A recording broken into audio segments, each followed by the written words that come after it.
உடைத்தெறுகிறவர் நமக்கு முன்பாக போவார். நாம் தடைகளை உடைத்து நாம் கடந்து செல்கிறவர்களாக ஆண்டவர் நம்மை வழிநடத்துவார். அல்லேலூயா. எனக்கு அருமையான கர்த்தருடைய பிள்ளையே, நம்முடைய வாழ்க்கையிலே ஒவ்வொரு காரியங்களும் நான் சொல்லுவேன் உட்பிரவேசித்து கடந்து போவார்கள். அவர்கள் தடைகளை நீக்கி வாசலால் உட்பிரவேசித்து கடந்து போவார்கள். ஆமென். அல்லேலூயா. நம்முடைய எல்லாவித காரியங்களும் நான் சொல்ல வாசலால் உட்பிரவேசித்து கடந்து போகிற வண்ணமாக இருக்கும். கடந்து போகிற காரியம் ஒரு மனுஷனுடைய வாழ்க்கையிலே அநேகம் இருக்கும். நாம் கடந்து போகிற காரியம் எப்படி வேணால் கடந்து போகலாம். நம்ம இந்த வீட்டுக்குள்ளாக சபைக்கு வர்றது இப்படியும் வரலாம், முடிந்தவங்க செவுறு ஒரு குச்சம் வரலாம் இல்லைங்களா? அதே போல் ஒரு மனுஷனுடைய வாழ்க்கை எப்படி ஒன்றா இருக்கலாம், எப்படி ஒன்றா வாழலாம், எப்படி ஒன்றா வாழ்க்கை இருக்கலாம். ஆனால் கர்த்தருடைய பிள்ளைகளாகிய நாம் எப்படி கடந்து போகுமானால் அவர் நமக்கு நியமித்திருக்கிற வாசல் வழியாக அவர்கள் கடந்து போவார். அல்லேலூயா. ஆமென். அல்லேலூயா. எவ்வளோ ஒரு அருமையான வார்த்தை. அவர்கள் வாசலால் பிரவேசித்து கடந்து போவார்கள். நாம் கடந்து போகிற ஒவ்வொரு காரியமும் பரலோக வாசலுக்குள்ளாக கடந்து போவதற்கு சமானம். ஆமென். அல்லேலூயா. அதுதான் அதனுடைய அர்த்தம். நாம் கடந்து போகிற காரியங்கள் என்னவாக இருக்கலாம்?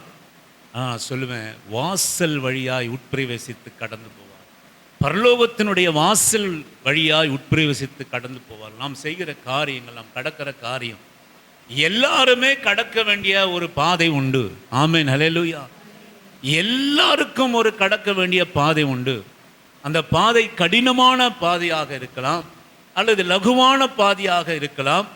நான் சொல்லுவேன், அல்லது எப்படிப்பட்ட பாதையாக இருக்கலாம். நாம் அந்த பாதையை கடந்து சென்று தான் ஆக வேண்டும். ஆமென். அல்லேலூயா.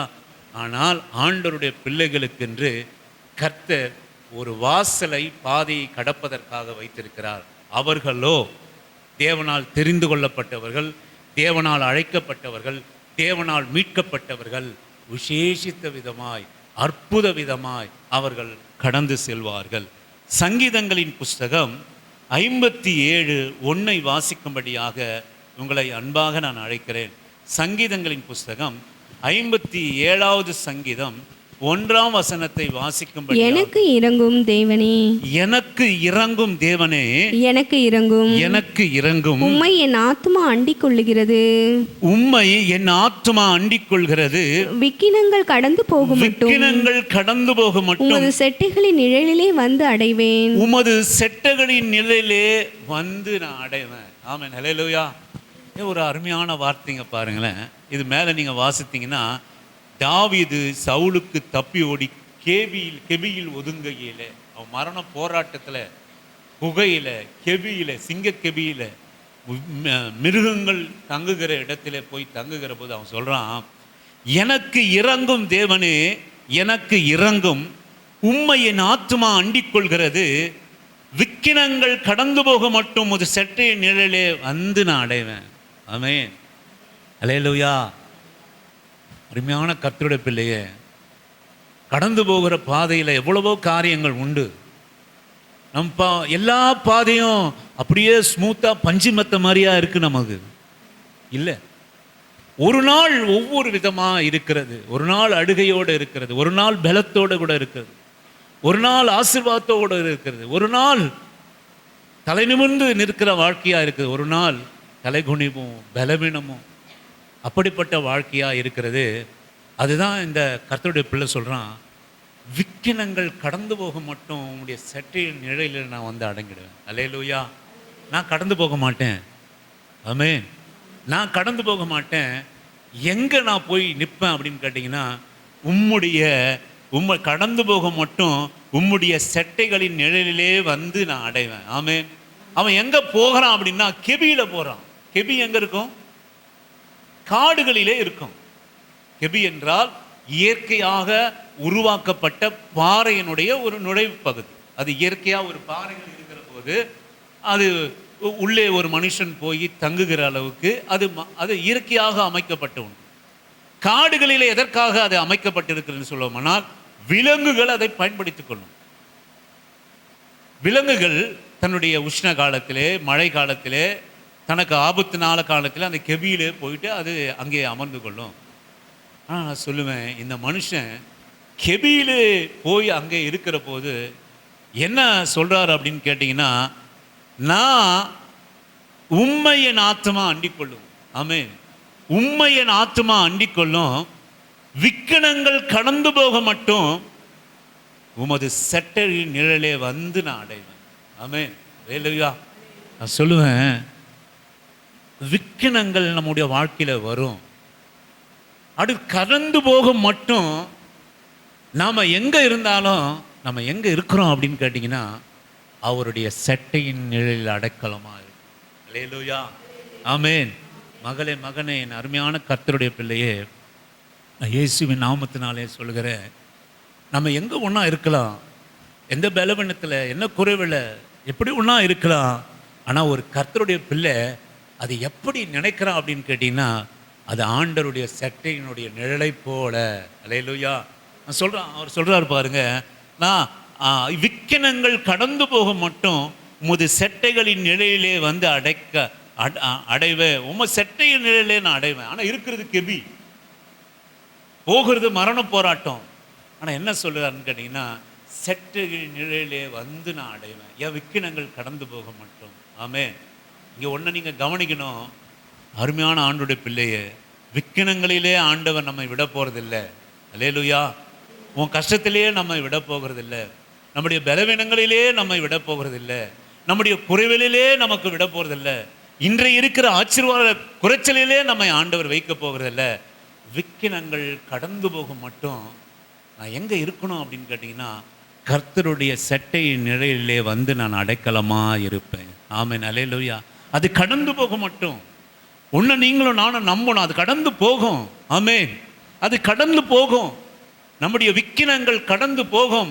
நான் அது வரைக்கும் நான் எங்கே இருந்தாலும் என் விசுவாசம் ஒன்று, அது கடந்து போகும் என்கிற விசுவாசம். ரெண்டாவது, நான் எங்கே இருப்பேன் அப்படின்னு கேட்டிங்கன்னா, எந்த இடத்துல இருந்தாலும் அது கர்த்தருடைய செட்டையினுடைய நிழல் தான். ஆமென். அல்லேலூயா. ஆமென்.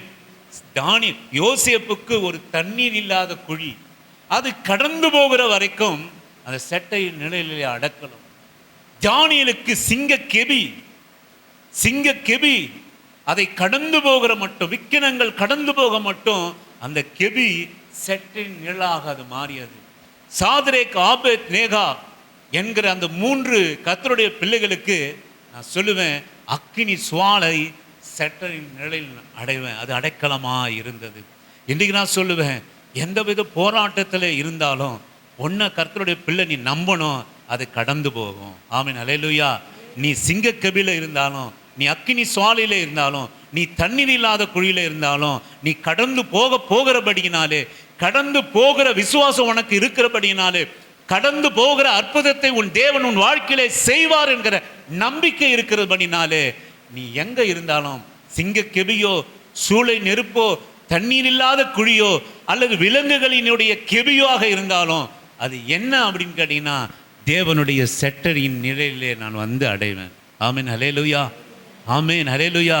அது கடந்து போக மாட்டேன். என் வாழ்க்கையில விக்கினங்கள் கடந்து போக மாட்டோம், உம்முடைய செட்டையின் நிலையிலே நான் வந்து அடைவேன் என்று இங்கே பக்தன் சொல்வதை நான் பார்க்கிறோம். ஏசாயா தீர்க்கதரிசன புஸ்தகம் 51வது அதிகாரம் 10வது வசனத்தை வாசிக்கும்படியாக உங்களை அன்பான அழைக்கிறேன். ஏசாயா தீர்க்கதரிசன புஸ்தகம் 51:10வது வசனத்தை வாசிக்க. ஆழத்தின் தண்ணீர்கள் ஆகிய சமுத்திரத்தை வற்றி போக பண்ணினதும், மீட்கப்பட்டவர்கள் கடந்து போக கடலின் பள்ளங்களை வழியாக்கினதும் நீதான் அல்லவா. ஆமென். அல்லேலூயா. என்ன ஒரு அருமையான வசனம் பாருங்களேன். மகா ஆழத்தின் தண்ணீர்களாகிய சமுத்திரத்தை வற்றி போக பண்ணினதும். ஆமென். மீட்கப்பட்டவர்கள் கடந்து போக கடலின் பள்ளங்களை வழியாக்கினதும். ஆமென். அல்லேலூயா.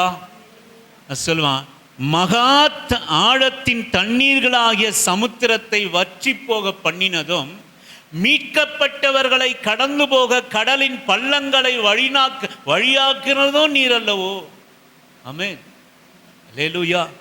எனக்கு அருமையான கர்த்தருடைய பிள்ளையே, மீட்கப்பட்டவர்கள், அழைக்கப்பட்டவர்கள், தெரிந்து கொள்ளப்பட்டவர்கள் மகா ஆழத்தின் முன்பாக நீ நின்றாலும் நான் சொல்லுவேன், கடந்து போக கடலின் மத்தியிலே நீ இருந்தாலும் அதன் பள்ளங்களிலே நமக்கு வழியை உண்டு பண்ணுகிற தேவன். நீங்கள் வாசியுங்கள், யாத்ரியாகமத்தினுடைய புஸ்தகம் அதனுடைய 11, 13 வரை உங்களை வாசிக்கும்படியாக அன்பான அழைக்கிறேன். யாத்ரியாகமத்தினுடைய புஸ்தகம் 14வது அதிகாரம் 11 13 வரை வாசிக்கும்படியாக. அன்றியும் அவர்கள் மோசேயை நோக்கி, எகிப்திலே பிரேத குழிகள் இல்லை என்றோ, வனாந்திரத்திலே சாகும்படிக்கு எங்களை கொண்டு வந்தீர். நீர் எங்களை எகிப்திலிருந்து புறப்பட பண்ணினதினால் எங்களுக்கு இப்படி செய்தது என்ன? எங்களுக்கு இப்படி செய்தது என்ன? நாங்கள் எகிப்திலே இருக்கும்போது நாங்கள் எகிப்திலே இருக்கும்போது நாங்கள் எகிப்தியருக்கு வேலை செய்ய எங்களை சும்மா விட்டுவிடும் என்று சொன்னோம் அல்லவா? விட்டுவிடும் என்று சொன்னோம் அல்லவா? நாங்கள் வனாந்திரத்திலே சாகிறதை பார்க்கிறோம். எகிப்தியருக்கு வேலை செய்கிறது எங்களுக்கு நலமாய் இருக்குமோ என்றார்கள். அப்பொழுது மோசே ஜனங்களை நோக்கி பயப்படாதிருங்கள், நீங்கள் நின்று கொண்டு இன்றைக்கு கர்த்தர் உங்களுக்கு செய்யும் ரட்சிப்பை பாருங்கள். இன்றைக்கு நீங்கள் காண்கிற எகிப்தியனை என்றைக்கும் காண மாட்டீர்கள். நம்ம சொல்லுவோம், சில சமயத்தில் சொல்லுவோம், என்ன அவிசுவாசமா பேசுறாங்க, இப்படி பேசுறாங்க. ஆனா சூழ்நிலை அப்படி பேச செய்கிறது. எகிப்திலே எல்லாருக்கும் தான் இது. நாம அப்படித்தான் சொல்லுவோம். வாங்க கர்த்தரை ஆராதிக்கலாம், உங்களை உயர்த்துவேன், பாலும் தேனுங்கிற ஓடுகிற தேசத்தில் உங்களை கொண்டு போய் சேர்ப்பேன்னு கர்த்தர் கூப்பிட்டார். ஆனால் எனக்கு அருமையான கர்த்தருடைய பிள்ளையே, நீங்கள் ஒன்றை வந்து நம்ம உறுதியாக நம்ம எண்ணத்தில் வைக்கணும். நான் சொல்லுவேன், கர்த்தர் நம்ம எதற்காக அழைத்திருக்கிறார்? நன்மைக்கு அழைத்தாரா, தீமைக்கு அழைத்தாரா? நல்லா சத்தமாக சொல்லுங்க. நன்மைக்கு தான் அழைத்தார். ஆனால் அது கடந்து போகிற பாதை ஒருவேளை இருக்கலாம், நன்மையாகவும் இருக்கலாம், பலனா இருக்கலாம், குறைவா இருக்கலாம், நிறைவாக்கலாம். ஆனால் நீங்கள் கொண்டு போய் கர்த்தர் நம்மை சேர்க்க போகிற இடம் என்ன அப்படின்னு கேட்டீங்கன்னா, தீமையெல்லாம் இல்லை, வெறும் நன்மை தான். ஆமாம், நிறைய இல்லை. ஆனால் அதனுடைய கடந்து போகிற பாதை என்ன ஒன்றா இருக்கலாம். அதை மாத்திரம் நீங்கள் உறுதியாக நம்மளுடைய எண்ணத்தில் நீங்கள் வச்சுக்கணும். விசுவாசத்திலேருந்து நம்ம விலக மாட்டோம். விசுவாசத்தில் சோர்ந்து போ. அதுதான் தாவீதாங்க. கர்த்தர் என்னை அபிஷேகம் பண்ணியிருக்கிறார். ஆமென். கர்த்தர் என்னை அபிஷேகம் பண்ணியிருக்கிறார். நான் இஸ்ரவேலின் தான் முதல் பேயசுபு மட்டும் ஆளப்போகிற யூதாவை மட்டுமல்ல, இஸ்ரவேலினுடைய 12 கோத்திரத்துக்கும் நான் ராஜாவா இருப்பேன். அது மாத்திரமல்ல, என்னை சுற்றி இருக்கிற தேசத்தினுடைய ராஜ்யத்தை எல்லாம் நான் வீழ்த்தி அதற்கும் நான் ராஜாவாக இருப்பேன் என்கிற நம்பிக்கை. ஆனா இப்ப என்ன இருக்கு? விக்கினங்கள். ஆமென், ஹல்லேலூயா. விக்கினங்கள் கடந்து போக மட்டும் நீ எங்க இருக்கணும் அப்படின்னு கேட்டீங்கன்னா, அவருடைய செட்டையின் அடைக்கலத்திலே. ஆமென், ஹல்லேலூயா. மகளே, மகன், நம்ம எத்தனை கஷ்டங்கள் போராட்டங்கள் வந்தாலும் எனக்கு வைத்திருக்கிறதுக்கு ஆண்டவர் நன்மையான ஈவை மாத்திரம்தான். அதுதான் சொல்கிறாரு, விக்கினங்கள் என்னை கடந்து போகும் மட்டும் நான் அங்கே செட்டையில் அடைக்கலமாக. ஒருவேளை அது கெபியாக இருக்கலாம், அது அக்கினியாக இருக்கலாம், சிங்கக்கெபியாக இருக்கலாம், தண்ணி இல்லாத குழியாக இருக்கலாம். ஆனால் அது கடந்து போக மாட்டேன். எனக்கு ஒன்று நல்லா தெரியும், ஒரு நாள் எனக்கு முன்பாக ராஜ்யத்தை ஆண்டவர் வைத்திருக்கிறார் என்பது தாவீதுக்கு தெரியும். ஆமென், அல்லேலூயா. அதே போல எனக்கு அருமையான தேவனுடைய ஜனமே, கர்த்தர் நம்முடைய துவக்கத்தை மாத்திரம்தான் நம்ம அறிவோம், இன்றைக்கு இருக்கிற சூழ்நிலையை நம்ம அறிவோம். ஆனால் நம்முடைய துவக்கத்தையும் சூழ்நிலையும் முடிவையும் அறிந்த ஒரே ஒரு தெய்வம் நம்முடைய தெய்வம். ஆமென், அல்லேலூயா. நம்முடைய முடிவை அவர் அறிந்தவர், நம்முடைய முடிவை அறிந்தவர், நம்முடைய பாதையை அறிந்தவர், நாம் கடந்து போகிற சூழ்நிலையை அறிந்தவர். நான் சொல்லுவேன், அந்த முடிவு நன்மைக்கு ஏதுவாக தான் இருக்குமே தவிர அது தீமைக்கு ஏதுவானது அல்ல. இப்படி இந்த ஜனங்கள் எங்களை கொன்று போடுவா இங்க கொண்டு வந்தீர், வழி வந்து இங்க எப்படி இருக்கு, விக்கினங்களா இருக்கு, வழி கடந்து போக முடியாத சூழ்நிலை. அங்க எல்லாம் புள்ள குட்டி கூட ஏதோ வேலை செஞ்சு ஏதோ ஒரு வேளை 2 வேளை சாப்பாடு அடிமையா இருந்தாலும் சாப்பிட்டுட்டு இருந்தது. இங்க என்ன அப்படின்னு கேட்டீங்கன்னா, வாங்க பாலும் தேனும் ஓடுகிற தேசத்துக்கு உங்களை கொண்டு போக பண்ணுவேன்னு சொல்லி சமுத்திரத்துக்கு முன்பாக போய் நின்றாங்க, பெரிய சமுத்திரத்துக்கு முன்பாக. அது மாத்திரமல்ல, பின்னாடி பார்த்தீங்கன்னா ரதங்களோடும் குதிரைகளோடும் மகா பெரிய பராக்கிரமசாலிகள் இவளை துரத்துறாங்க.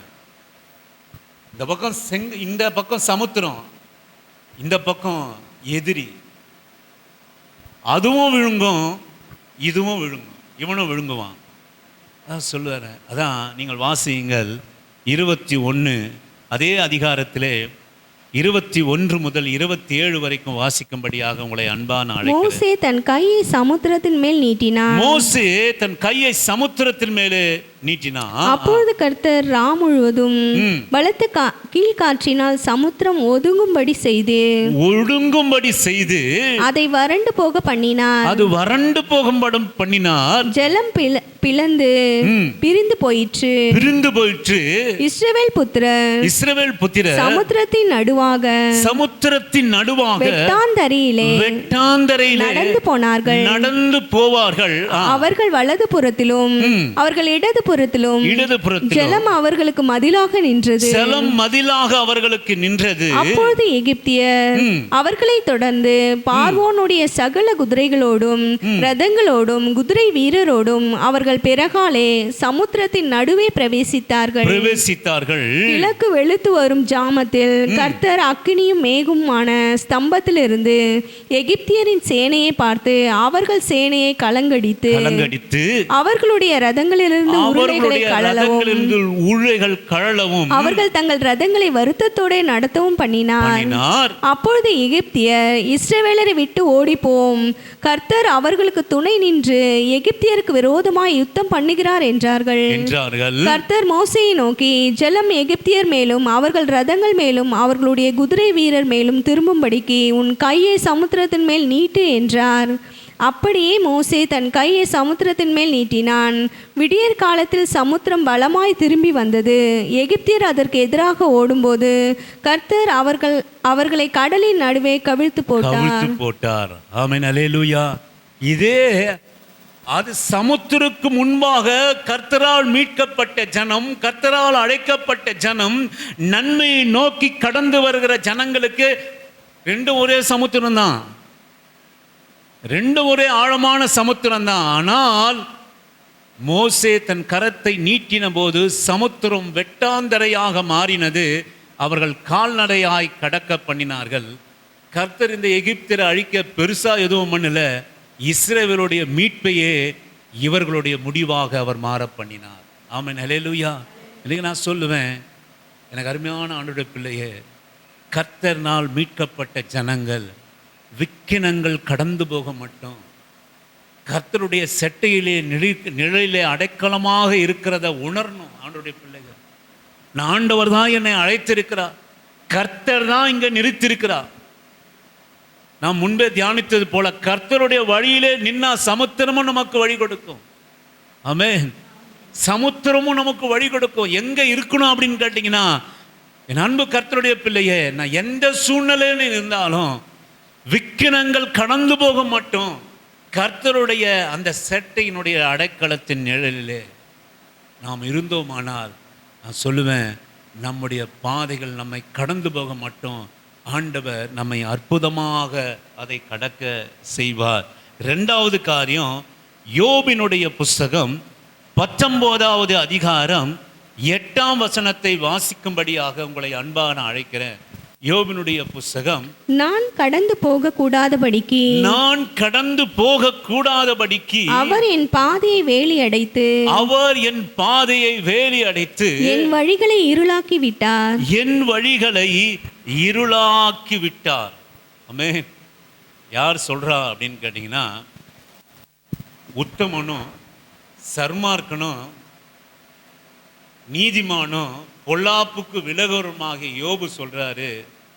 என்ன அவர் சொல்றாரு அப்படின்னு கேட்டீங்கன்னா, இந்த 19வது அதிகாரத்தில் 8ஆம் வசனத்தை வாசிப்போமானால், யோபினுடைய புஸ்தகம், நான் கடந்து போக கூடாதபடிக்கு நான் கடந்து போக கூடாதபடிக்கு அவர் என் பாதையை வேலி அடைத்து அவர் என் பாதையை வேலி அடைத்து என் வழிகளை இருளாக்கி விட்டார். என் வழிகளை இருளாக்கி விட்டார். நான் கடந்து போகாதபடிக்கு அவர் என் பாதையை வேலி அடைத்து என் வழிகளை இருளாக்கி விட்டார். உத்தம சர்மார்க்க எனக்கு அருமையான கர்த்தருடைய பிள்ளையே, கர்த்தர் உன்னை நான் சொல்லுவேன், கர்த்தரால் அழைக்கப்பட்டவர்கள், நீ அழைக்கப்பட்டிருந்தாலும் சரி அல்லது சோதனை காலத்திலும் சரி, நமக்கு சோதனை காலங்களிலும் சரி, நாம் கர்த்தருடைய சட்டையினுடைய அடைக்கலத்திலே நம்ம நிலைத்திருக்கணும். நான் கடந்து போகக்கூடாதபடிக்கு அவர் என் பாதையை வேலி அடைத்து என் வழிகளை இருளாக்கி விட்டார். யோபு சொல்றார், அவர் உத்தமர், சன்மார்க்கர், தேவனுக்கு பயந்தவர். சொல்லுவேன், அவர் பொல்லாப்புக்கு விலகுகிறார். சொல்றாரு, நான் கடந்து போகக்கூடாதபடிக்கு கர்த்தர் என் பாதையை வேலி அடைத்து என் வழிகளெல்லாம் அவர் இருளாக்கினார். நான் சொல்லுவேன், சில சமயத்தில் நம்ம சில வார்த்தைகள் நம்ம பேசினாலும், சில வார்த்தைகள் அவிசுவாச வார்த்தைகள் நம்ம இருதயத்தில் வந்தாலும், உள்ளத்தை யார் அறிந்திருக்கிறார் அப்படின்னு கேட்டிங்கன்னா, ஆண்டவர் அறிந்திருக்கிறார். ஆமென். இந்த மனுஷனுடைய காரியம் வார்த்தை, வெறும் வார்த்தை தான் இது. நான் கடந்த முறை சொன்னது போல, பிள்ளைகளை நம்ம திட்டினாலும் சபிச்சாலும் இருதயத்திலிருந்து வராது. இந்த மனுஷனுடைய வாயிலே செட்டைய நிலையிலே அடைக்கலமாக இருக்கிறார் என்பதற்கு காரணம் என்ன அப்படின்னு கேட்டீங்கன்னா, முகாந்தாரம் என்னன்னு கேட்டீங்கன்னா, அது வெறும் வார்த்தை தான். அப்படிப்பட்ட ஒரு கொடுமை. அதே போல் நான் சொல்லுவேன், இது நாள் வர இந்த யோபினுடைய மனைவியை நம்மலாம் ஒரு மாதிரியாக நினச்சிருக்கிறோம். இன்னும் உன் உத்தமத்திலே நிலைத்திருப்பது ஏன், தேவனை தூஷித்து, அது வாசியுங்கள் 2வது அதிகாரம் 8-9வது வசனம். யோபினுடைய புஸ்தகம் 2வது அதிகாரம் 8-9வது வசனம். அவன் ஒரு ஓட்டை எடுத்து தன்னை சுரண்டி கொண்டு சாம்பலில் உட்கார்ந்தான். அப்பொழுது அவன் மனைவி அவனை பார்த்து நீர் இன்னும் உம்முடைய உத்தமத்தில் உறுதியாய் நிற்கிறீரோ தேவனை தூஷித்து ஜீவனை விடும் என்றார். அதாவது யோபு நம்ம அடிக்கடி தியானிக்கிறோம், எல்லாருக்கும் தெரிந்திருக்கிறோம்ன்றதுனால நான் அப்படியே விட்டுடுறேன். ஆனால் உங்களுக்கு மறுபடியும் நான் நினைவுபடுத்துகிறேன், இந்த யோபு யார் அப்படின்னு கேட்டிங்கன்னா, நல்ல கர்த்தருடைய பிள்ளை, நீதிமான். அங்கே வசனம் சொல்லுகிறது, யோபு உத்தமனும் சன்மார்க்கனும் தேவனுக்கு பயந்து பொல்லாப்புக்கு விலகணுமா இருந்தான். அவனுக்கு 10 பிள்ளைங்க, அவனுக்கு ஒட்டகம், மாடு, ஆடு, சொத்து சுதந்திரம் எல்லாம் அதிகம், வயல்வெளி எல்லாம் அதிகம். ஆனால் பிசாசு அவனை சோதிக்கும்படி தேவனிடத்திலே கேட்டபோது எல்லாமே அவன் இழக்கிறான். இழந்தும் விசுவாசத்தில் விட்டு விலகலை. உங்களுக்காக தான் சொல்கிறேன், அதனால் கவனிங்க. யோபுனா யார் அப்புறம் உங்களுக்கு தெரியாமே போயிடும். அடிக்கடி நம்ம யோபை பற்றி தியானிக்கிறோம். நம்ம ஒரு கஷ்டம் வந்தால் நம்ம என்ன சொல்லுவோம், நீங்களாக இருந்தாலும் நானும் வந்தோம், 10 புள்ள போச்சு, 10 புள்ள, சொத்து சுதந்திரம் போச்சு, உறவு போச்சு, பிசாசு மறுபடியும் போய் நிற்கிறான். பார்த்தாயா என் பிள்ளையாகிய யோபுவை, என்னை தூஷிக்கவே இல்லையே. அதுக்கு பிசாசு ஆண்டவருடைய சன்னிதானத்தில் சொல்கிறான், எல்லாம் போனால் போட்டுன்னு விட்டுருவாங்க, ஆனால் அவன் சரீரத்தில் நீர் கை வைத்திருந்தாலும் உண்மை தூஷித்து விட்டுருவான். அதனால் மறுபடியும் அந்த சரீரம் முழுவதும் அவ்வளவு நெய்யினால் பாராட்டப்பட்ட சரீரம், அவ்வளோ அழகான சரீரத்தில் கொப்பளங்களும் சீவும் என்னென்னமோ வந்துடுச்சு சரீரத்தில். இப்போ அவன் நிலைமை என்னன்னு கேட்டிங்கன்னா, இப்போ யோபுனா யாரும் புரியுதுங்களா? இனிமேல் மறக்காதீங்க, நான் அடிக்கடி யோபு பற்றி நம்ம தியானம் பண்ணுவோம். யோபு வந்து மிகப்பெரிய செல்வந்த, குழந்தை குட்டி ஆஸ்தி அந்தஸ்தோடு இருந்தான். பிசாசு சோதிக்கும்படி தேவனிடத்தில் உத்தரவு கேட்டதுனால சோதனைக்கு யோபுவை ஒப்பு கொடுக்கிறார். ஒரே ஒரு சில தினங்களிலே அவன் வைத்திருந்த ஆடு மாடு ஒட்டகம் புல்ல எல்லாம் போச்சு. மாத்திரமல்ல, அவன் ஒரு ஓட்டை எடுத்துக்கொண்டு தன்னை சுரண்டி கொண்டு சாம்பலில் உட்கார்ந்தான். சொறி வந்தா என்ன பண்ணுவோம்? நம்ம உடம்பு முழுக்க அழுகி போச்சு, சீவு வந்துட்டு இருக்கு. அந்த சமயத்தில் நான் என் பைபிளில் என்ன எழுதி வச்சிருக்கிறேன் அப்படின்னா, மனைவின்ற இடத்துல ஏவாள் பிசாசு அப்படின்னு எழுதி வச்சிருக்கிறேன் நான். அவ என்ன சொன்னா அப்படின்னு கேட்டீங்கன்னா, நீர் இன்னும் உம்முடைய உத்தமத்தில் உறுதியாய் நிற்கிறீரோ, தேவனை தூஷித்து ஜீவனை விடும் அப்படின்னு சொல்றான். நான் இங்கே எழுதி வச்சிருக்கிறேன் மனைவின்ற இடத்துல ஏவாள் பிசாசு. ஆனால் இன்றைக்கு அந்த மகளை கொஞ்சம் நீங்கள் நினச்சி பார்த்தேன். எனக்கு அருமையான ஆண்டவருடைய பிள்ளைய தேவனை தூஷிக்கணுன்றது அந்த அந்த அந்த அம்மாவோட எண்ணம் கிடையாது.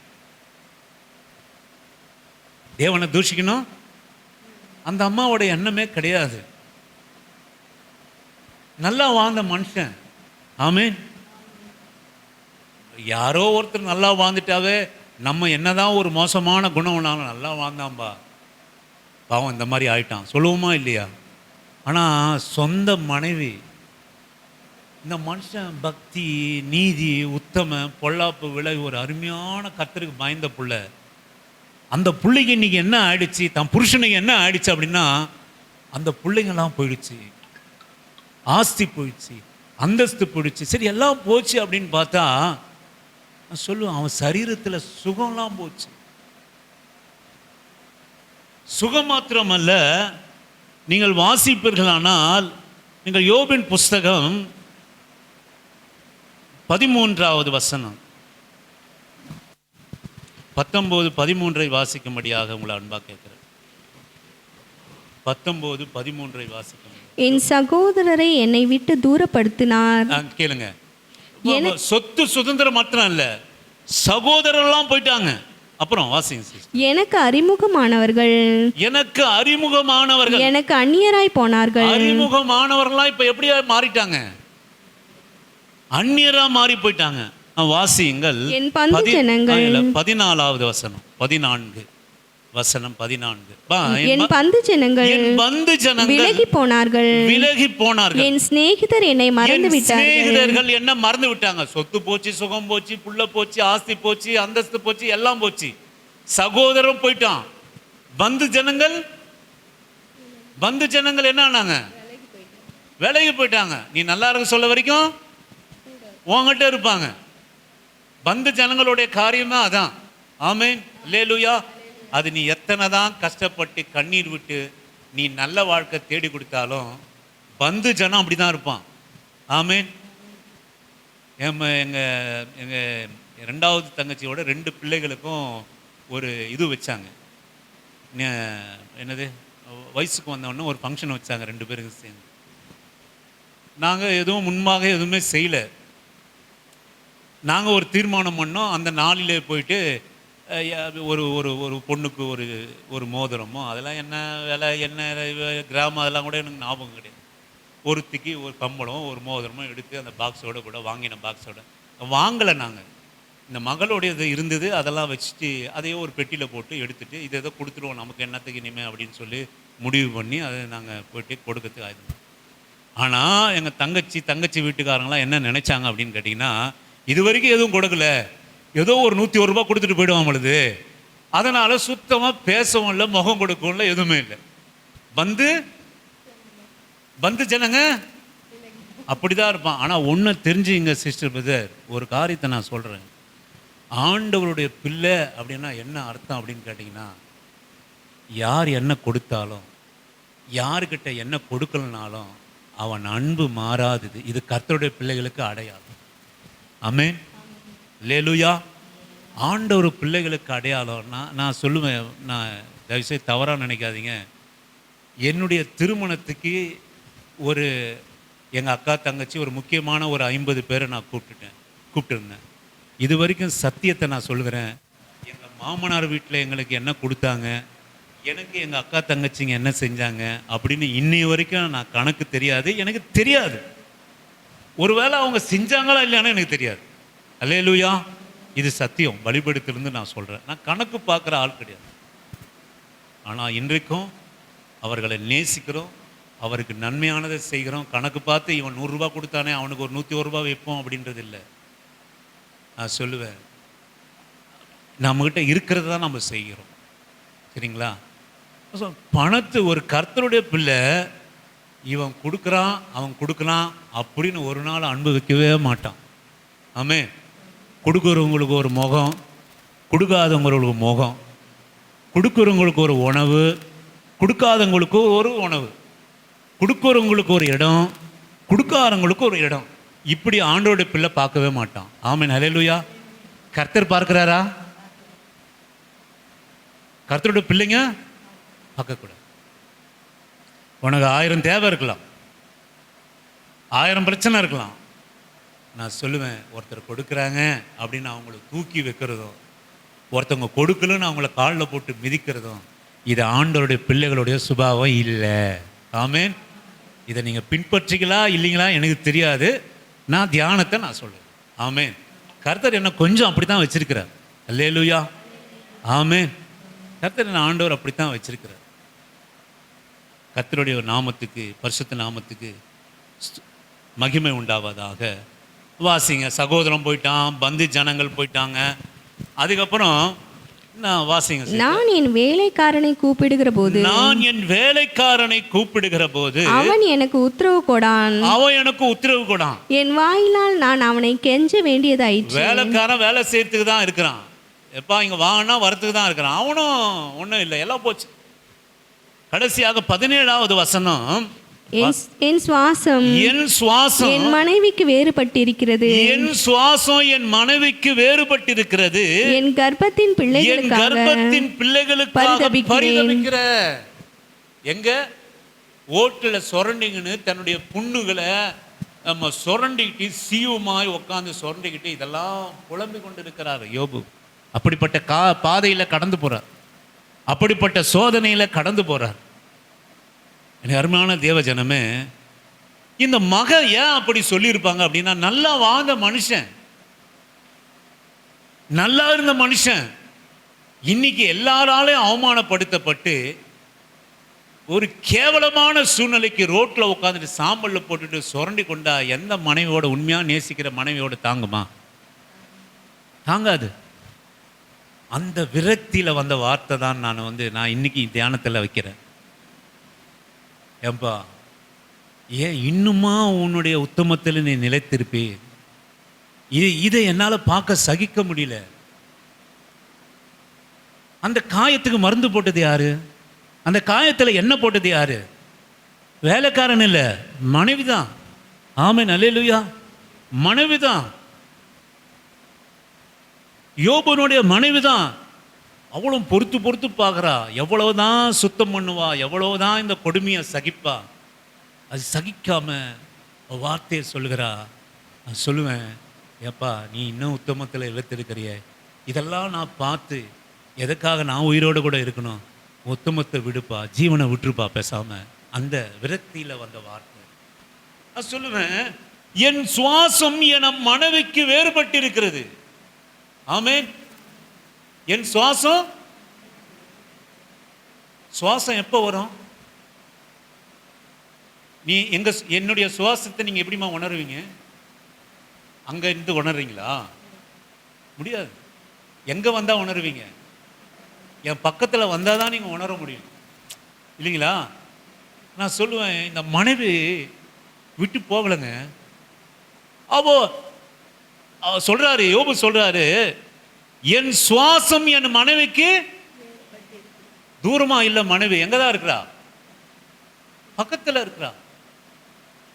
இந்த மனைவியை கொஞ்சம் யோசித்து பார்த்தேன். இவ்வளவு நாள் நான் எழுதி வச்சிருக்கிறது நீங்க கவனிச்சீங்கன்னா, மனைவி சொல்ற வார்த்தை, தேவனை தூஷித்து ஜீவனை விடையா என்ற இடத்துல நான் எழுதி வச்ச வார்த்தை ஏவாள், பிசாசுன்னு நான் ரெட்டிங்ல எழுதி வச்சுக்கிறேன் என் பைபிள்ல. ஆனா இன்றைக்கு ஆண்டவர் இந்த மகளை வேறு விதமாக யார் விட்டு போனாலும் நான் சொல்லுவேன், என் சுவாசம், யோபு சொல்கிறார், என் சுவாசம் என் மனைவிக்கு வேறுபட்டு இருக்குது. ஆனால் சுவாசம் படாமல் இல்லை. அல்லேலூயா. யார் விட்டு போனாலும் அந்த மனைவி கூட இருக்கிறார். அந்த மனைவி கூட இருக்கிறார். உறவுகள் என்பது வாழ்கிற போது மாத்திரம் அல்ல. ஆமென். அதுதான் கிறிஸ்தவத்தில் கல்யாணம் பண்ணி கை கொடுக்கிற போது வாழ்விலும் தாழ்விலும் துன்பத்திலும் ஜீவனிலும் மரணத்திலும் உம்மை கைவிட மாட்டேன், நானே ஒரு கல்லை போடுவேன். ஆமென். இத்தனை பரிதவிப்பான நிலைமையிலும் என் சுவாசம் என் மனைவிக்கு வேறுபட்டது. யோபுவே, உங்க சுவாசம் படுற அளவுக்கு உன் மனைவி பக்கத்தில் தானே இருக்கிறாயா, இல்லைங்களா? யோபுக்கு பாருங்க, நீங்க அதுதான் சொல்லுவாங்க, ஆண்டோட பிள்ளைகளுக்கு நல்லா கொடுப்பாருங்க. மனைவியை கொடுத்தாலும் சரி, கணவனை கொடுத்தாலும் சரி, பிள்ளைகளை கொடுத்தாலும் சரி, சொல்லுவேன் நல்லதாக கொடுப்பார் நமக்கு. அல்லேலூயா. ஆமென். நான் சொல்லுவேன் நல்லதாக கொடுப்பார். இன்னைக்கு நல்லா கரத்தை ஊற்றி தைரியமாக சொல்லுங்களேன், எனக்கு கொடுத்த உறவு மனைவி அல்லது கணவன் ரொம்ப ரொம்ப நல்லவர். சொல்லுங்க. ஆமென். சொல்லுங்க, சொல்லுங்கம்மா. அப்போதான் ஒரு நல்லவராக மாறுவார். சொல்ல முடியல, சில பேரால் சொல்ல முடியல.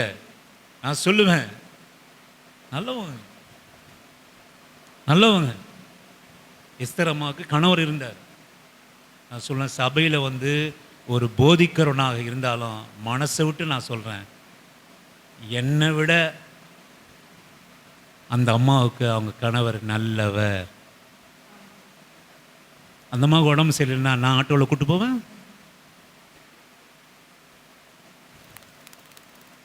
அவர் இருந்தா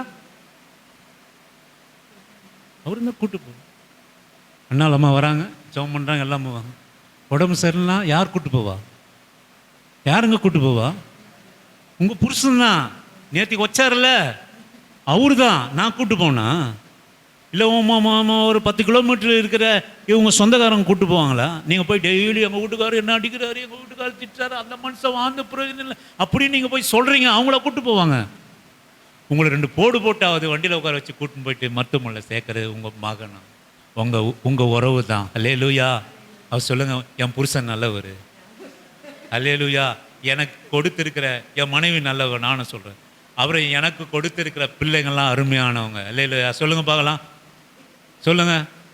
எனக்கு கொடுத்துருக்கிற சகோதரர் போல் எனக்கு ஒரு சகோதரன் கொடுக்க முடியாது. சொல்லிட்டா சொல்லு, சொல்ல முடியாது. ஆமென்.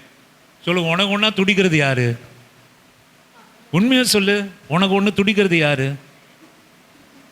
யாரு? யாரு? உன் ஃப்ரெண்டா? உன் கிளாஸ்மேட்டா? இல்லை. யார் துடிப்பா? உங்கள் அண்ணன் தான். ஆமென். அல்லேலூயா. ஆமாம். அப்போ யார் நல்லவங்க? இதெல்லாம் நமக்கு தெரிய மாட்டேங்குது. ஆனால் யோபு சொல்கிறாரு, என்னுடைய சுவாசம், எப்பா உன் சுவாசம் படுற அளவுக்கு உன் மனைவி பக்கத்தில் இருக்காங்களாப்பா, அவங்க விட்டு விலகி போலையே. நீ சம்பளம் போட்ட வேலைக்காரன் ஒன்று விட்டு போயிட்டான், உன் சகோதரன் போயிட்டான், உன் பந்து ஜனம் போயிட்டான். உன் மனைவி உன் காயத்துக்கு எவ்வளோதான் சீவு ஒடிஞ்சாலும் அதுக்கு எண்ணெய் போட்டுக்கினேன். அது எண்ணெய் போடுற போது வந்த போது அந்த சுவாசம் வேறுபட்டு இருக்கிறது. ஆமென். அல்லேலூயா. நான் சொல்கிறேன், என் சுவாசம் என் மனைவிக்கு வேறுபட்டு இருக்கிறது. ஆமென். முன்னாடி நான் கிட்ட போக சொல்ல என் நெத்தியில் முத்தம் கொடுப்பா. இப்போ இந்த சூழ்நிலைக்கு ஆன பிறகு கொஞ்சம் அப்படி ஒதுங்குறா. ஆமென். அவ்வளவுதான். ஆமென். அல்லேலூயா. சுவாசம் வேறுபட்டு இருக்கிறது. நான் சொல்லுவேன், எனக்கு அருமையான கர்த்தருடைய பிள்ளையே, உறவுகள் நமக்கு நல்ல உறவுகளை கர்த்தர் கொடுத்திருக்கிறார். ஆமென். அல்லேலூயா. நமக்கு கொடுத்த உறவுகள் நல்லது. உறவுகள் என்றைக்குமே நான் சொல்லுவேன், நம்ம சுபாவத்துக்கு ஏற்றதான் உறவு இருக்கும். நீங்க ஒரு சுபாவத்தில் இருந்துங்கன்னு சரிங்களா, அந்த சுபாவத்துக்கு ஏற்ற புருஷன் தான் நமக்கு இருப்பார். அந்த சுபாவத்துக்கு அந்த மனைவி தான் நமக்கு இருப்பாங்க. அந்த சுபாவத்துக்கு ஏற்ற பிள்ளைகள் தான் நமக்கு இருப்பாங்க. அந்த சுபாவத்துக்கு ஏற்ற சகோதர சகோதரிகள் தான் நமக்கு இருப்பாங்க. சரி, நம்ம ஒரு ஓட்ட சட்டியாக இருந்துட்டு நிறைவான பாத்திரம் எனக்கு வேணும் நம்ம எதிர்பார்க்கறதுல நீங்கள் பர்ஃபெக்டாக இருங்க. நீங்கள் பர்ஃபெக்டாக இருங்க, நம்ம பர்ஃபெக்டாக இருங்க. நான் சொல்லுவேன், யார் யோபுவை விட்டு போனாலும் மனைவி போகலை. அல்லேலூயா, ஆமேன். நீங்கள் வாசியுங்கள். நேரம் இல்லாத காரணத்தினாலே நான் கடந்து போகிறேன். யோபின் புஸ்தகம் 29வது அதிகாரம் 3-4 வசனத்தை இப்படித்தான் நான் ஏதோ வருகிறேன். நேற்று கடந்த வாரம் பாருங்கள், ஒரு மணி நேரம் 40 நிமிஷம் நீங்கள் இங்கே உட்காந்துருக்கிறீங்க. ஆமென், அல்லேலூயா. செய்திக்கு மாத்திரம் என்ன எடுத்து பார்த்தா 1 மணி 40 நிமிஷம், அல்லேலூயா, நீங்கள் உட்காந்து இருக்கிறீங்க. அப்புறம் ஆண்டவரே நான் கேட்டேன், ஆண்டவரே இது என்னப்பா இது? எப்பா அவங்க எங்கே உட்காந்தாங்க? ஊர்கதை பேசுகிற இடத்துல உட்காடுறாங்க. என் சமூகத்தில் உட்காந்தாங்க, என் வார்த்தையை கேட்டாங்க. நான் சொல்லுவேன், நீங்கள் 1.5 மணி நேரம் இந்த 40-50 வயசில் முட்டி போடுறது உட்கார்ற சுகம் போல வேற எந்த சுகமும் கிடைக்காதுங்க உங்களுக்கு. அல்லேலூயா. கர்த்தர் சொன்னார், ஒரு 50 வயசை தாண்டினவங்க 1 மணி நேரம் முழங்கால வச்சு இப்படி மடக்கி உக்காந்துட்டு இருக்கிறாங்களா, அவங்க நான் சுகத்தோட பலத்தோட வச்சிருக்கிறேன்னு அடையாளம். ஆமேன், அல்லேலூயா, ஆமேன். உட்காருறீங்களா இல்லையா? நீங்கள் எவ்வளோ நேரம் உட்காந்துருக்கிறீங்க? வெறும் செய்தி. போன ஈஸ்டர் அன்னைக்கு வெறும் செய்திக்கு 1 மணி நேரம் 45 நிமிஷம் உட்காந்துருக்கிறீங்க. அல்லேலூயா. பாட்டு இல்லை, ஆராதனை இல்லை, அது வேற. வெறும் செய்திக்காக நான் என்ன ஆண்டவரே அப்படின்னு பார்த்து ஆண்டவர் சொன்னார், எங்கே உட்கார்றாங்க? தேவ சன்னிதானத்தில் தானே. எந்த இடத்துல உட்காரதை விட ஆசீர்வாதம், பரலோகத்தினுடைய சுதந்திரம் இங்கே தான், என் சமூகத்தில் தான் இருக்குது. ஆமேன். அப்புறம் இன்னொன்று உணர்த்தினார், அந்த 45-50 வயசுக்கு மேலேயும் அந்த முழங்கால் போட்டு 1 மணி நேரம் அந்த உட்கார்றதுல வர சுகம் மாதிரி, பலன் மாதிரி வேறு எங்கேயாவது உட்கார முடியுமா உங்களால்? இப்படி அடக்கமாக உட்காருவீங்க, இப்படி உட்காந்தா இப்படி திரும்புவீங்க. நீங்கள் எங்கே வேணால் பார்த்துங்க, எங்கே வேணால் நீங்கள் போய் உட்காருங்க, பொசிஷன் மாறினே இருக்கும். இப்படி உட்காருவீங்க, அப்போ கொஞ்சம் இடுப்பு வலிக்குது, நான் அப்படியே உட்காந்துருவேன்னுவீங்க. ஆனால் நீங்கள் ஒன்றும் பண்ணுறதில்ல. எனக்கு தெரியும், இந்த இடத்துல கொஞ்சம் அப்படியே உட்காந்து இங்கே பாய் குத்துறதுனால கொஞ்சம் காலை தூக்கி வச்சுக்கிறீங்க. அல்லேலூயா, ஆமாம், அப்படி தானே? ஆமாம், எனக்கு நல்லா தெரியும். எனக்கு அருமையான தெய்வ ஜெபமே, அது உங்களுக்கு ஆரோக்கியம். ஆமேன், அல்லேலூயா. ஆண்டுடைய சமூகத்தில் நீ எதை பண்ணாலும் அது உனக்கு சுகமாய் பலமாய் அது மாறும். நீங்க வாசிங்க சிஸ்டர். அப்பொழுது அவர் தீபம், அப்போது என் தீபமா? அப்பொழுது அவர் தீபம், அவன் தீபம் என் தலையின் மேல் பிரகாசித்தது. அப்போது அவர் தீபம். எப்படி இருக்குங்க வசனம்? 29வது அதிகாரம் வாசிங்க, இருக்கிற போல வாசிங்க. அப்போது அவர் தீபம், அப்படிதானே இருக்கு? ஆமா. நீங்க அவன் தீபம் போட்டீங்களா? அவர் தான் சொன்னீங்களா? சரி, ஓகே. அப்போது அவர் தீபம் என் தலைமேல் பிரகாசித்தது. அவர் அருளின வெளிச்சத்தினாலே இருளை கடந்து போனேன். தேவனுடைய ரகசிய செயல் கூடாரத்தின் மேல் இருந்தது, கூடாரத்திலே இருந்தது. ஆமென், அல்லேலூயா. நான் அவருடைய தீபம் என் தலை மேல பிரகாசித்தது. அவர் அருளின வெளிச்சத்தினாலே நான் இருளை கடந்து போனேன். என் வாழ்க்கையில யோபு சொல்றாரு, இன்னும் மாறல, நிலைமை மாறல, சூழ்நிலை மாறல. சொல்றாரு, அப்போது அவர் தீபம் என் தலை மேல பிரகாசித்தது. அவர் அருளின வெளிச்சத்தினாலே நான் இருளெல்லாம் கடந்து போனேன். ஆமென், ஆமென். தேவனுடைய ரகசிய செயல் என் கூடாரத்தின் மேல் இருந்தது. ஆமென், அல்லேலூயா. ரொம்ப பயங்கரமான வசனம் இந்த வசனம். தேவனுடைய ரகசிய செயல் நம்முடைய கூடாரத்திலே. இந்த வசனம் மகா பெரிய ஒரு 2 லைன் தான்.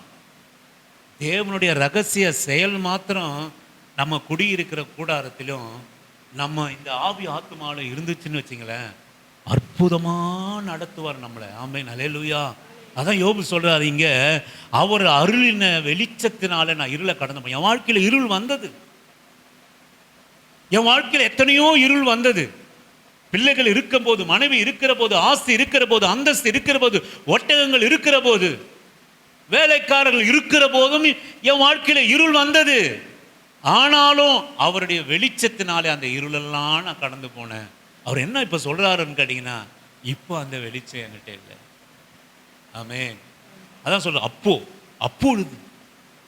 அப்பொழுது அடுத்து அவர் சொல்றாரு, தேவனுடைய ரகசிய செயல் என் கூடாரத்தில் இருந்தது. Past tense. அங்க போற இருந்தது, இப்ப இல்லை. அவருடைய வெளிச்சத்தினால நான் இருளை கடந்து போனேன். அவர் அருளின அவருடைய ரகசிய செயல் என் கூட அப்படின்னு அவர் சொல்கிறாரு. நீங்கள் கடைசியாக நீங்கள் கவனிச்சிங்கன்னா, எனக்கு அருமையான கர்த்தருடைய பிள்ளையே, நீங்கள் வாசியுங்கள் 42வது அதிகாரம் யோபின் புஸ்தகம் 42வது, நான் முடிக்கிறேன். யோபின் புஸ்தகம் 42வது அதிகாரம் 10-11 வாசிக்கும்படியாக உங்களை அன்பா நான் கேட்கிறேன்.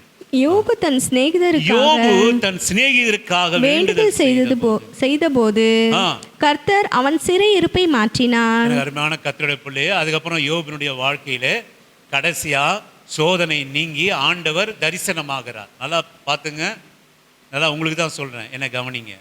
யோபின் புஸ்தகத்திலே இந்த சோதனை எல்லாம் முடிஞ்சு கர்த்தர் தரிசனம் கடைசியில் வந்துட்டோம். 42வது அதிகாரத்தில் ஆண்டவர் யோபுகிட்ட வந்தார். வந்து இது உன்னை புடமிடபடி கேட்டாங்க, நான் ஒப்பு கொடுத்த மகனே, நீ உத்தமத்தில் நிலைத்திருந்தா அப்படின்னு சொல்லி யோபுக்கு ஆசீர்வதிக்க மறுபடியும் வருகிறார். ஆமென், ஹல்லேலூயா.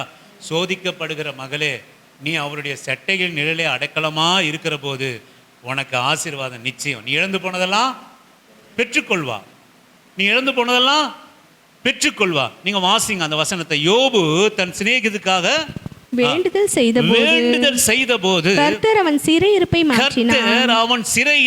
மாற்றினார். யோபுக்கு முன் இருந்த எல்லாவற்றையும் பார்க்கிலும் இரட்டத்தனையாய் கர்த்தர் அவனுக்கு தந்தார். ஹல்லேலூயா. என்ன தந்தாரு? இரட்டத்தனையாக அவர் தந்தார். ஆமென். அது நீங்கள் வாசிங்கள், அடுத்த வசனம் வாசிங்க. அப்பொழுது அவனுடைய எல்லா சகோதரிகளும் அவனுக்கு அறிமுகமான அனைவருக்கும் அவனிடத்தில் வந்து அவன் வீட்டிலே அவனோட போஜனம் கர்த்தர் அவன் மேல் வர பண்ணின சகல தீங்கு நிமித்தம் அவனுக்காக அங்கலாய்த்து அவனுக்கு ஆறுதல் சொல்லி அவரவர் ஒவ்வொரு தங்க காசையும் அவரவர் ஒவ்வொரு பொன் ஆபரணத்தையும் அவனுக்கு கொடுத்தார்கள். ஆமென், ஹல்லேலூயா. ஆமென். நீங்க ஒண்ணு கவனிங்க, நீங்க உறவெல்லாம் நம்ம வந்து இதே உறவு தான் போச்சு, விட்டுட்டு போயிடுச்சு எல்லாமே. ஆனா மறுபடியும் நான் சொல்லுவேன், கர்த்தருடைய சட்டையில அடைக்கலமா நிழலில் இருந்தாலும் சொல்லுவேன், உன்னை பகைக்கிற சத்துரு கூட உனக்கு அவன் மூலமாக நன்மை உண்டாக கர்த்தர் செய்வார். ஆமென், ஹல்லேலூயா. இது ஒரு பெரிய ரகசியங்க. நான் சொல்லுவேன், எல்லாம் கடந்து போயாச்சு. அப்போ நான் எனக்கு வெளிச்சத்தில் கடந்து, என் இருள் வாழ்க்கையில் வந்தது, அவருடைய வெளிச்சத்தில் கடந்து போன தேவனுடைய ரகசிய செயல் என் கூடாரத்தில் இருந்தது. அதன் பிறகு யோபு கர்த்தர் இரட்டத்தனையாய் ஆசீர்வாதம். இங்கே கவனிச்சிங்கன்னா அங்கே வசனத்தை முன்னாடி போட்டார் ஆண்டவர். யோபு சிநேகிதருக்காக ஜெபம் பண்ணது போது கர்த்தர் அவனை மறுபடியும் இரட்டத்தனையாய் ஆசீர்வதித்தார். எப்படி ஆசீர்வதித்தார் என்பதை கீழே சொல்றார். மறுபடியும் யோபின் வீட்டுக்கு வந்தபோது அவன் மேல் கர்த்தர் அனுபவித்த தீங்கை அவர்கள் நினைத்து என்ன கொடுக்குறாங்க அப்படின்னு கேட்டிங்கன்னா, எனக்கு அருமையான ஆண்டவருடைய பிள்ளையே, அவன் மேல் வர பண்ணின சகல தீங்கு நிமித்தம் அவனுக்காக அங்கலாய்த்து அவனுக்கு ஆறுதல் சொல்லி அவரவர் ஒரு தங்க காசு.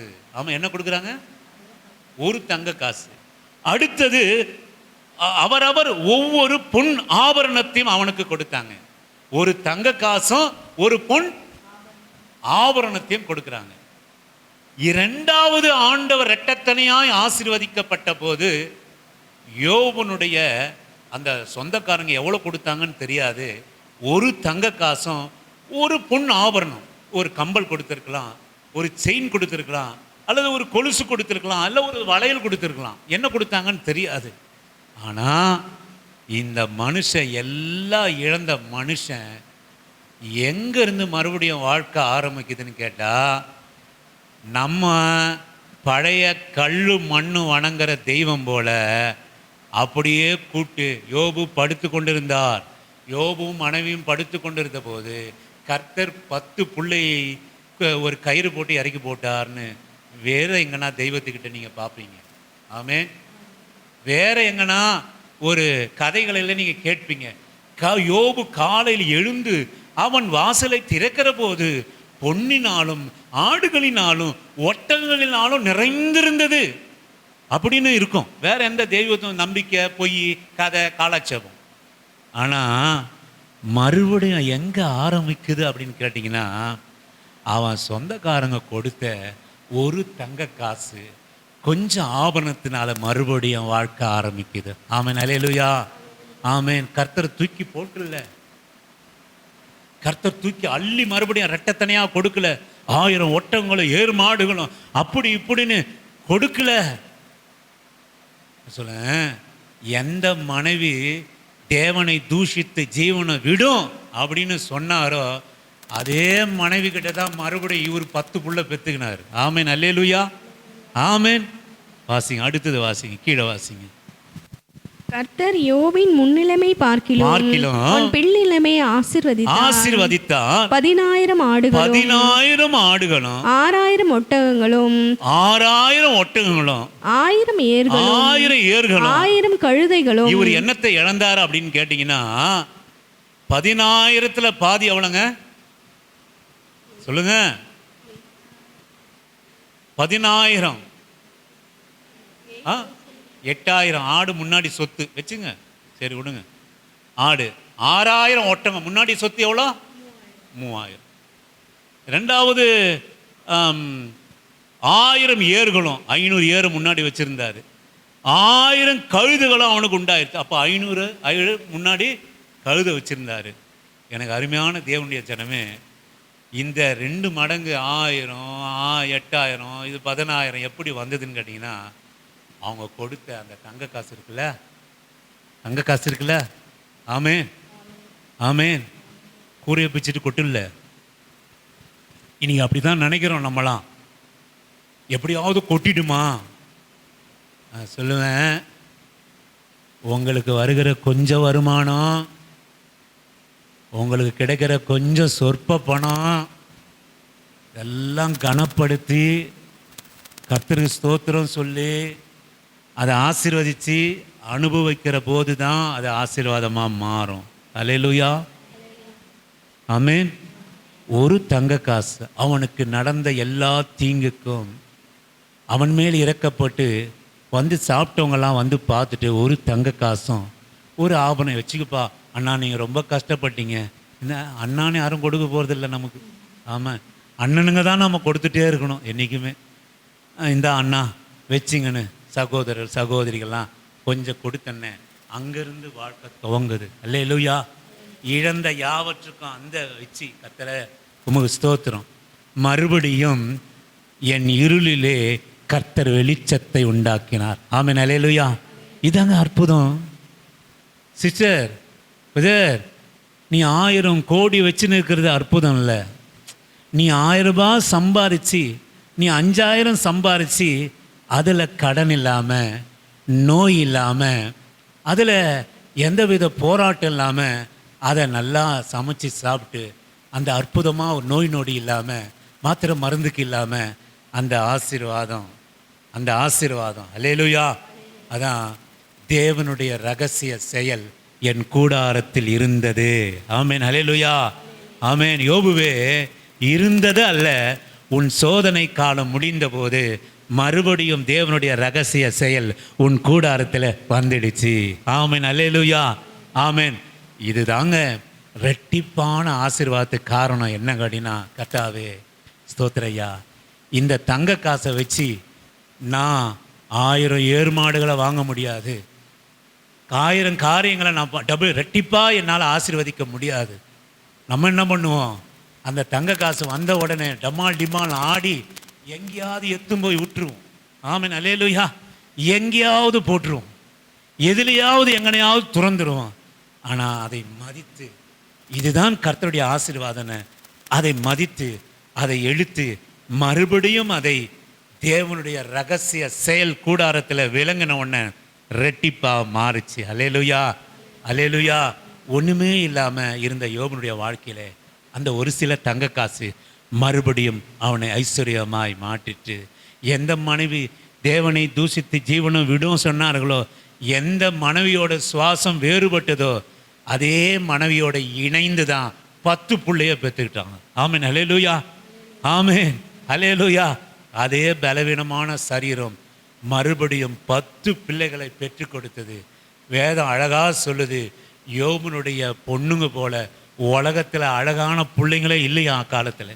ஆமென், அல்லேலூயா. எந்த மனுஷங்கிட்ட பிறந்தது? ஒரு சொறி பிடிச்ச மனுஷங்கிட்ட பிறந்த பொண்ணு எப்படி இருக்கு? ஆமென், அல்லேலூயா. எப்படி இருக்கு? உலகத்தில் யோபுவோட பொண்ணுங்க போல அழகுள்ள பொண்ணுங்க இல்லவே இல்லைன்னு வேதம் சும்மா சொல்லாது, அப்படி சொல்லுச்சு. எப்படின்னு கேட்டிங்கன்னா, சுவாசம் வேறுபட்ட மனைவிடத்திலிருந்து பெற்றெடுத்த பிள்ளைகள். ஆமென், அல்லேலூயா. மறுபடியும் 10 பிள்ளைங்களை அற்புதமாக பெற்றுக்கொள்கிறாங்க. ஃபஸ்ட்டு இருந்தது எவ்வளோ? 10. ஃபஸ்ட்டு இருந்தது எவ்வளோ? செத்து போனது எவ்வளோ? 10. மறுபடியும் வந்தது எவ்வளோ? 10. இப்போ எத்தனை புள்ள இருக்கு யோபுக்கு? அவங்க ஏற்கனவே தெரியும், தியானம். அம்மா சொல்லுங்கம்மா, எஸ்தரம்மா, இப்போ எவ்வளோ புள்ள வந்தது யோபுக்கு? எப்படி வந்தது? 20 சொல்லுங்க. என்னம்மா? அதுதான் போச்சு இல்லைங்களா? அப்புறம் ஏன் அதை கணக்கில் சேர்க்குறீங்க? சொல்லுங்க. போனது ஏன் கணக்கில் சேர்க்குறீங்க? சேர்க்கக்கூடாது. நான் சொல்லுவேன் சேர்க்கணும். கரெக்டு, நீங்கள் சொன்னது கரெக்டு தான். 10 புள்ள எங்கே இருக்குது? பரலோகத்தில் இருக்குது. ஆமென், அல்லேலூயா. 10 புள்ள எங்கே இருக்குது? இங்கே இருக்குது. மொத்தம் எத்தனை புள்ள? 20 புள்ள யோபுக்கு. ஆமென், அல்லேலூயா. அதுலேயும் ரெட்டத்தனையாய் கர்த்தர் ஆசீர்வதித்தார். ஒரு நாள் யோபு போகிறாரு, தன் பிள்ளைகளெல்லாம் தரிசிக்க போகிறார். அல்லேலூயா. நாம் எதை இழந்தாலும் பரலோகத்தில் அதை பெற்றுக்கொள்ள போகிறோம். ஆமென், அல்லேலூயா. பரலோகத்தில் உன் பொக்கிஷத்தை சேர்த்து வைங்க. நான் உறவுகளை இருந்தால் கூட அது எங்கே தான் இருக்கும்? பொக்கிஷமாக பரலோகத்தில் இருக்கும். ஆமென், அல்லேலூயா. எனக்கு அருமையான கர்த்தருடைய பிள்ளையே, நான் சொல்லுவேன், எத்தனை நீ கஷ்டமான கடந்து போகிற பாதியாக இருந்தாலும் ஆண்டவர் உன்னுடைய கூடாரத்தில் நீ செட்டையின் அடக்கலிலே நீ நிலையிலே நிலைத்திருந்தா, நான் சொல்லுவேன், கடக்கக்கூடாத பாதைகளை, உனக்கு முன்பாக சிவந்த சமுத்திரமே இருந்தாலும் நான் சொல்லுவேன், உன்னை கால்நடையாக கடக்க பண்ணினான். நீ மொத்தமாக சுகம் எல்லாமே இழந்து போனாலும் சோதனை காலத்திலே நான் சொல்லுவேன், நீ எங்கே தான் இருக்கணும் கர்த்தருடைய பிள்ளைகள்னா, அவருடைய செட்டையின் அடக்கலத்திலே நீ இருக்கிற போது நான் சொல்லுவேன், உன்னை அருமையான இடத்திலே கடந்து போக பண்ணி, நீ எந்த நன்மைக்காக அழைக்கப்பட்டிருக்கிறாயோ அந்த நன்மையிலே கொண்டு போய் கர்த்தர் சேர்ப்பார். யோபினுடைய உத்தமத்துக்கும் நீதிக்கும் இருக்கிற சொத்து சுதந்திரம் ஆண்டவருக்கு போதலை. ஆமென், அல்லேலூயா. ஆமென்.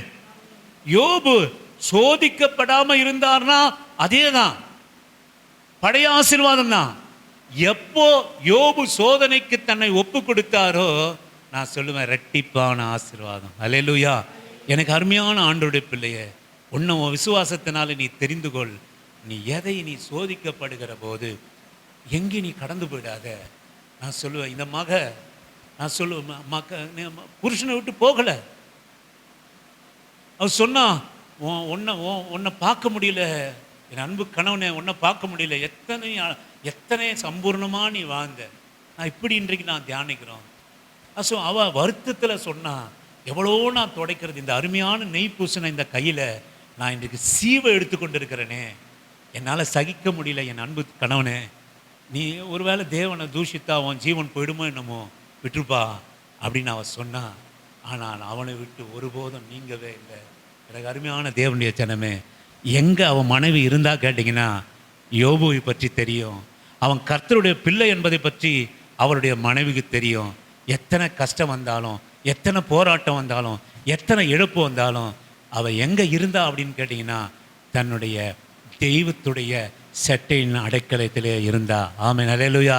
எனக்கு அருமையான கர்த்தருடைய பிள்ளையே, உன் பாதை எத்தனை கடினமாக இருந்தாலும், எத்தனை போராட்டமாக இருந்தாலும், எத்தனை குறைவாக இருந்தாலும் நீ எங்கே இருக்கணும் அப்படின்னு கேட்டிங்கன்னா, நான் சொல்லுவேன், ஒருவேளை நீ கெபியில் இருக்கலாம், ஒருவேளை நீ சிங்க கெபியில் இருக்கலாம், ஒருவேளை உன்னை சொந்த சகோதரனா உன்னை தண்ணீர் இல்லாத குழியில் உன்னை போட்டு இருக்கலாம்.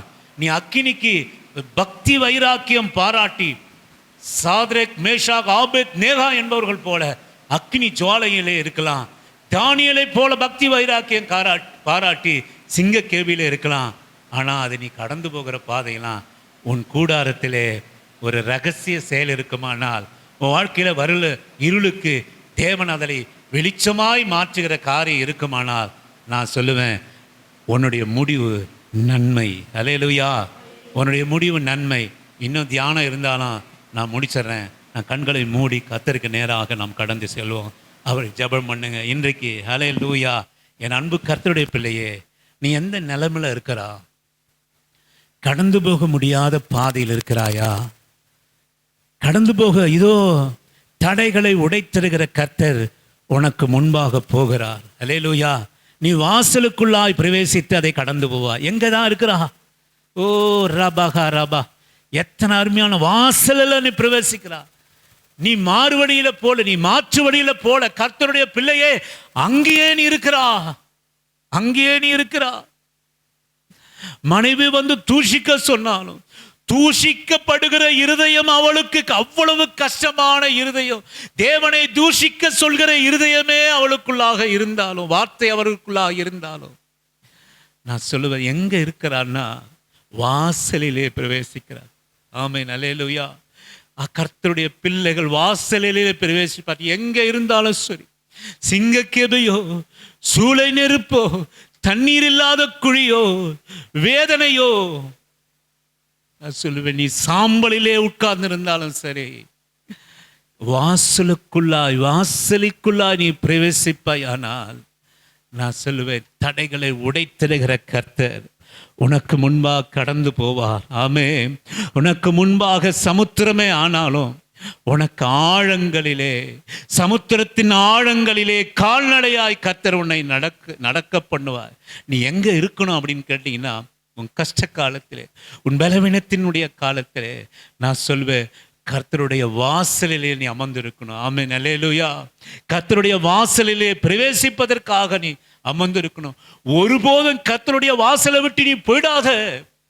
உனக்கு இருக்கிற வேதனையிலே, உனக்கு இருக்கிற கஷ்டத்திலே, உனக்கு இருக்கிற போராட்டத்திலே, உனக்கு இருக்கிற கண்ணீரிலே, யோபினுடைய மனைவி எத்தனை கஷ்டம் வந்தாலும் அவன் கணவனை விட்டு போகல. அந்த கணவனோட கூட வழி தெரியாது. யோபுக்கே சில காரியங்கள் தெரியாது, அவளுக்கு மனைவிக்கு ஒன்றும் தெரியாது. ஆனாலும் தன் கைப்பிடித்த கணவனை, தன்னுடைய வாசலை, தான் பிரவேசிக்கிற வாசலை, எத்தனை சொத்துக்கள் இழந்தாலும், பிள்ளைகளை இழந்தாலும், யோபுவை பற்றி கொண்டு யோபுவோடு கூட எத்தனை சிங்க கெபியாக இருந்தாலும் தாவீது அவருடைய செட்டையில் நிழலை அடக்கலமாக இருந்தார். எனக்கு அருமையான தேவனுடைய பிள்ளையே, நீ கடந்து போகிற பாதை எத்தனை குறைவுள்ளதா இருந்தாலும், எத்தனை கஷ்டமான பாதையா இருந்தாலும், எத்தனை வெறுமையாய் பாதையா இருந்தாலும், எத்தனையோ வியாதிக்குரிய பலவீனமா பாதையா இருந்தாலும், உன் முடிவு நல்லது. ஆமென். அல்லேலூயா. உன் முடிவு நல்லது. நீ ஆனா எங்க இருக்கிறா அப்படின்னு கேட்டீங்கன்னா, வாசலிலே அமர்ந்து கொண்டிருக்கிறா.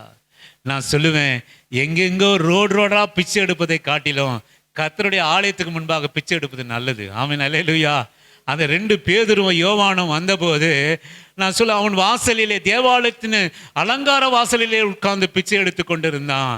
அந்த இடத்துல பேதுரும் யோவானும், எங்க இடத்துல கொடுக்கறது உங்ககிட்ட காசு இல்லை, நீ கர்த்தருடைய நான் இயேசு கிறிஸ்து நாமத்தில் எழுந்து நட என்று சொன்ன போது அவன் துள்ளி குதித்து தன் முடக்கத்தில் இருந்து எழுந்து நடந்து தேவாலயத்துக்குள்ளாக பிரவேசித்தான். ஆமென். அல்லேலூயா. மகனே, நீ முடவனா இருந்தாலும் சரி வாசல்ல இருப்பா. ஆமென். அல்லேலூயா. ஆமென். எத்தனை நீ இழப்பு இருந்தாலும் உறவுல இருப்பா.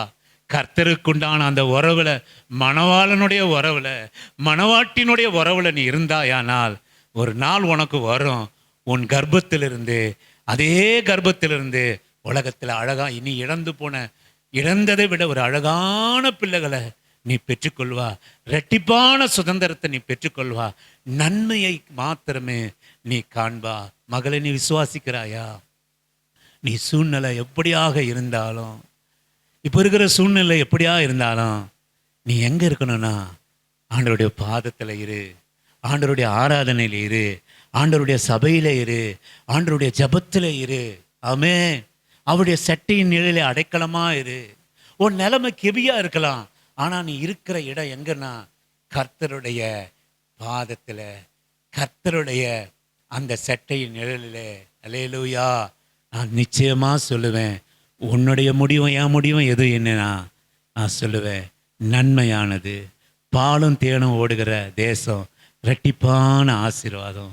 ஆண்டவரே, எனக்கு கொடுத்த உறவெல்லாம் நல்ல உறவப்பா, என் மனைவிக்காக உம்மை ஸ்தோத்தரி. எல்லாம் சொல்லுங்க. என் கணவருக்காக உம்மை ஸ்தோத்தரிக்கிறேன். என் பிள்ளைகளுக்காக உம்மை ஸ்தோத்தரிக்கிறேன். எனக்கு கொடுத்த சகோதரனுக்காக உம்மை ஸ்தோத்தரிக்கிறேன். எங்களுக்கு கொடுத்த ஆண்டவரே சகோதரிக்காக ஸ்தோத்தரிக்கிறேன். ஆண்டவரே எனக்கு கொடுத்த சபையாருக்காக உம்மை ஸ்தோத்தரிக்கிறேன் ஐயா. ஸ்தோத்தரிக்கிற ஆண்டவரே, ஸ்தோத்தரிக்கிறேன். நல்ல பணத்தை கொடுக்கிற ஆள் பாத்திரம் அல்ல ஆண்டவரே. உண்மையாய் உம்மை நேசிக்கிற இருதயம் இருந்தா போதும் ஆண்டவரே. உண்மையா உங்க மேல பக்தி, வசனத்துக்கு ஏங்கி அதற்கு கீழ்ப்படுகிற ஒரு கூட்டத்தை எங்க சபைக்காக கொடுத்துருங்கப்பா. ஆண்டவரே, பெரிய காணிக்கு கொடுக்கறவங்க வேண்டாம், தசமபாக கொடுக்கறவங்க வேண்டாம் ஆண்டவரே. உண்மையாய் வசனத்தை கை கொள்கிற, உண்மையாய் உமக்காக ஏங்குகிற, உம்மிடத்திலிருந்து அற்புதத்தை பெற்றுக்கொள்கிற, தன்னுடைய வாழ்க்கையில எத்தனை இருள் வந்தாலும் ஒரு நாள் உம்முடைய வெளிச்சத்தை சுதந்தரிப்பேன் என்கிற நம்பிக்கையின் விசுவாசத்தில் இருக்கிற ஒரு கூட்டத்தை எங்க இருதயத்தை அப்படியாக ஆயத்த பண்ணுங்க. எங்களுக்கு தெரியும், அழைக்கப்பட்டிருக்கிற எங்களுக்கு ஒரு நாள் பானும் தேடு ஓடுகிற தேசம், ஒரு நாள் ரெட்டிப்பான ஆசீர்வாதம், ஒரு நாள் தாவீதுக்கு கிடைத்த சிங்காசனம், ஒரு நாள் யோசேப்புக்கு கிடைத்த மிகப்பெரிய உயர்வு, ஒரு நாள் தானியேலுக்கு கிடைத்த மிகப்பெரிய உறவு, ஒரு நாள் சாத்ரேக் மேஷாக் ஆபேத் நேகாவுக்கு கிடைத்த மிகப்பெரிய உயர்வு எனக்காக என் குடும்பத்திற்காக இருக்கு என்பதை நான் விசுவாசிக்கிறேன். எந்த சூழ்நிலையில் இருந்தாலும் உங்க இரத்த கோட்டையிலிருந்து நான் விலகிட மாட்டேன். ஆமென், அல்லேலூயா, ஆமென், ஆமென், ஆமென். ஆண்டவரே, கடந்த நாட்கள் முழுவதும் எங்களை கண்மணி போல காத்து இந்த நாளிலும் ஒரு விசுவாசத்தை, ஒரு வசனத்தை, ஆராதனை கொடுக்க முடியாது உங்க சன்னிதானத்தில் ஆண்டவரே. இந்த நாளும் இந்த நேரம் பரலோகத்தில் குறிக்கப்பட்டு போகும்படியாய் என்னை இந்த இடத்துல கொண்டு வந்து உம்மை ஆராதிக்க வைத்த சுகத்தோடு பலத்தோடு கூட, அதே முடியோடு அதே நகத்தோட என்னை கடந்து வந்து உம்மை ஆராதிக்க வைத்தீரே, நன்றி. எங்க பிள்ளைகளுக்காக ஜெபம் பண்ணுகிறோம். நிச்சயமா எங்க பிள்ளைகள் நல்ல வாழ்க்கையை காண்பாங்க. அல்லேலூயா. அவர்களுக்கு வருகிற துணை நாங்க பார்க்கறதில்லை, நீர் பார்க்கிறதா இருக்க ஆண்டவரே. அவர்களுக்கு கொடுக்கிற வெற்றி நீர் கொடுக்கிறதாக இருக்க ஆண்டவரே, நீர் கொடுக்கிறதா இருக்கும். இந்நாள் வரை எங்களை பாதுகாத்த தெய்வம் வருகிற நாட்களிலும் எங்களை பாதுகாத்து கொள்ளும். துதியும் கனமும் மகிமையும் ஒருவருக்கே நாங்கள் செலுத்துகிறோம். கர்த்தரும் மீட்பரும் இரட்சகரும் ஆகிய எம்பெருமான் இயேசு கிறிஸ்துவின் இனிய நாமத்தில் ஜெபம் பண்ணுகிறோம் எங்கள் நல்ல பிதாவே. ஆமென், அல்லேலூயா, ஆமென், அல்லேலூயா. என் ஆத்துமாவே கர்த்தரை ஸ்தோத்திரி, என் முழுகுள்ளமே அவருடைய பரிசுத்த நாமத்தை ஸ்தோத்திரி. என் ஆத்துமாவே கர்த்தரை ஸ்தோத்திரி. கர்த்தர் செய்த சகல உபகாரங்களும் மறவாமல் நீதியின் வழி நடந்து நியாயம் செய்து இரக்கத்தை சிநேகித்து மனத்தாழ்மையோடு அவருடைய பாதத்தை அமர்ந்திருக்க, அவர் சட்டுகளின் நிழலே அடைக்கலமாக இருக்க கர்த்தர் கிருபை தருவாராக. பிதாவே, உம்மை பிதாவாகிய தேவனாலும் ஆண்டவராகிய இயேசு கிறிஸ்துவினாலும் பரிசுத்த ஆவியினாலும் இரக்கமும் கிருபையும் தேவனுடைய ரகசிய செயலும் எங்களுடைய கூடாரத்திலே இருப்பதாக. ஆண்டவரே, உம்முடைய வெளிச்சம் எங்களிடத்திலே இருப்பதாக. பிதாவே, உம்மை ஸ்தோத்திரிக்கிறோம். கர்த்தராகிய இயேசுவை உம்மை வாழ்த்துகிறோம். பரிசுத்த ஆவியானவரை உம்மை வணங்குகிறோம். ஆண்டவர் உங்களை ஆசீர்வதிப்பா. ஆண்டவருடைய கரம் நம்மோடு கூட இருப்பதாக. ஆமென், அல்லேலூயா. Thank you Jesus. இந்த வசனத்திற்காக உம்மை ஸ்தோத்திரிக்கிறோம் அப்பா, உம்மை துதிக்கிறோம், உம்மை போற்றுகிறோம். வருகிற மே மாதம் வியாழக்கிழமை இல்லைங்களா, 1ஆம் தேதி